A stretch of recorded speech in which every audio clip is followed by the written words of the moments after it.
to the game.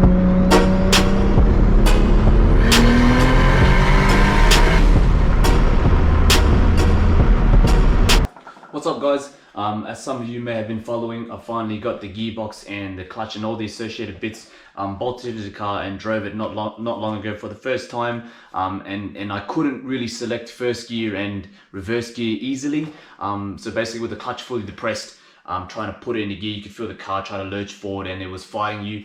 And that was not a good sign for me. Basically, it's like a clutch drag issue. So I started sort of worrying, going, oh my God, I've got to take the gearbox off the gain. Which I've done so many times on my own, but it's still not fun. I sort of thought to myself, you know, did I not shim or space the hydraulic throw-up bearing properly and get enough throw?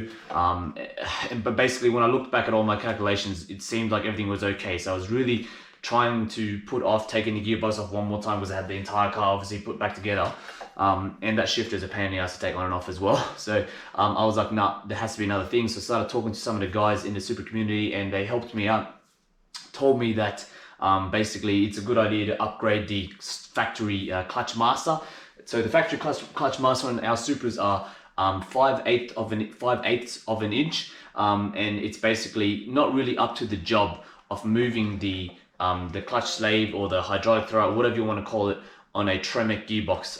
It's not like an external slave cylinder like normal. So this thing is not really up to the job. You can get away with it, but for some reason, obviously mine, it wasn't very happy. So I went ahead and bought a 1987 LANDCRUISER clutch master, which is 3/4 of an inch. So it's a little bit larger. You can't see a huge difference. It's just a tiny bit bigger on the outside and there's a deeper throw. However, the bolt spacing was about 10 mil off and the reservoir sits at an angle like this. So rather than drilling a hole, I decided just to get a block of steel and make my own adapter plate.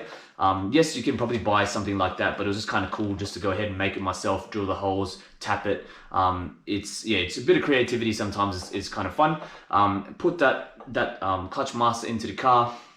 Straight away went into gear properly and have been enjoying it ever since. But yeah, so if you're doing something along these lines, you're putting a T56 or any sort of Tremec gearbox, or any gearbox for that matter, it doesn't hurt to have an upgraded clutch master, especially if you're going to be tracking it or you know, racing it, not on the street. So I was going to say street racing, that's so bad. But yeah, so basically anything you do with these type of cars with more power and a heavy duty clutch is always a good idea to have a bigger sort of clutch master. Obviously every time you press the pedal, you're actually moving more fluid and of course in turn pushing the clutch easier.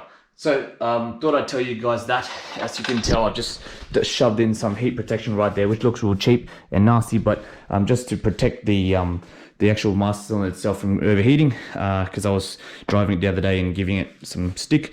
So you guys will see that video shortly. I'll just post some stuff up for you so you can have a look. And then hopefully I'm intending to get sort of a better microphone for this GoPro, and then we can do some more driving videos and just doing more things to this car overall. I want to change the wheels and paint the body and do all that sort of stuff because it's driving me crazy. I'm not very happy with the look.